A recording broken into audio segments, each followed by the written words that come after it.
warahmatullahi wabarakatuh. Today I'll stand for the Ministry of Urban and Housing and Urban Affairs.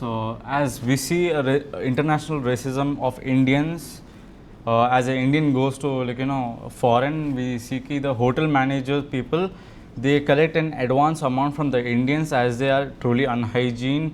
This is a label placed by the foreign people, because in India itself we spit on roads, we eat gutka, like not we, I'm saying in general, people eat gutkas, they don't have a particular hygiene thing. So in this we can start reducing the consumption of tobacco and alcoholic beverage,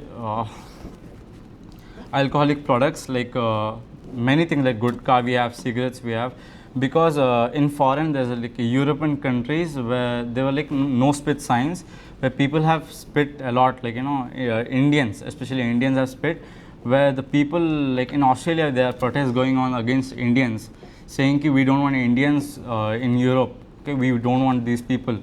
So here what we should do, we should start an punishment for these people who are doing this all things in foreign. We should have a temporary ban for them for going to flights and other places. So here we can go furthermore. In India itself we can apply for small time in jails for the people who do this. It's not, it's a very vast thing. Doing this all over country is very not imaginable. It can start with the small places, area wise. In Europe people take influencers take up the things to clean the road, to clean the area.